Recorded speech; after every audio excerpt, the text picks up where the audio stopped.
Driving test പരിഷ്കരണത്തിൽ CITUവിൻ്റെ ആവശ്യം പരിഗണിച്ച് പുതിയ ഉത്തരവ് ഗതാഗത വകുപ്പ് പുറത്തിറക്കി. ഡ്രൈവിംഗ് സ്കൂൾ വാഹനങ്ങളുടെ കാലാവധി 22 കൊല്ലമായി പുതുക്കി. ഉത്തരവിൻ്റെ പകർപ്പ് 24-ന് അഖിൽ ഷാ അൻസാർ തിരുവനന്തപുരത്ത് നിന്ന് ടെലിഫോണിൽ ചേരുന്നു.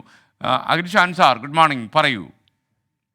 SKN, good morning. നമുക്കറിയുന്നത് പോലെ തന്നെ ഈ ഡ്രൈവിംഗ് ടെസ്റ്റ് പരിഷ്കരണവുമായി ബന്ധപ്പെട്ട് വലിയ സമരങ്ങളൊക്കെ നടന്നിരുന്നു. അതിന് പിന്നാലെ 2 തവണയാണ് ഇതുമായി ബന്ധപ്പെട്ടുള്ള ഉത്തരവ് സർക്കാർ പുതുക്കുകയും ചെയ്തത്. പക്ഷേ ഇത്തരത്തിൽ മറ്റ് സംഘടനകൾ ഈ സമരം അവസാനിപ്പിച്ചെങ്കിലും CITU അവരുടെ സമരവുമായി മുന്നോട്ട് പോയിരുന്നു. കഴിഞ്ഞ 10 ദിവസത്തിലധികമായി സെക്രട്ടേറിയറ്റിന് മുന്നിൽ അനിശ്ചിതകാല സമരം നടത്തി വരികയായിരുന്നു.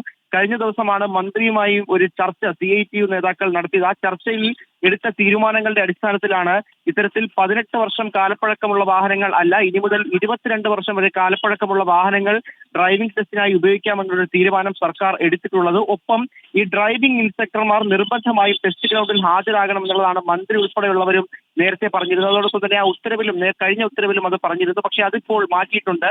ഈ ഡ്രൈവിംഗ് സ്കൂളുകളുടെ പരിശോധനയിൽ അവിടെ ഇൻസ്ട്രക്ടർമാർ ഉണ്ടെന്ന് ഉറപ്പുവരുത്തിയാൽ ഈ ഡ്രൈവിംഗ് ടെസ്റ്റ് നടക്കുന്ന ഗ്രൗണ്ടിൽ ഇൻസ്ട്രക്ടർമാർ ഹാജരാകേണ്ട എന്നുള്ള കാര്യവും ഈ പുതിയ ഉത്തരവിൽ പറയുന്നുണ്ട്. എന്തായാലും CITU ഈ ഉത്തരവിറങ്ങിയതോടുകൂടി അവരുടെ ആവശ്യങ്ങൾ മുഴുവൻ മന്ത്രി അംഗീകരിച്ചു എന്നുള്ളതാണ് നിലവിൽ വ്യക്തമാക്കുന്നത്. അതുകൊണ്ട് തന്നെ സമരം അവസാനിപ്പിക്കാൻ ഒരുങ്ങുകയാണ് CITU. SKN. Okay, thank you Akhil Shah.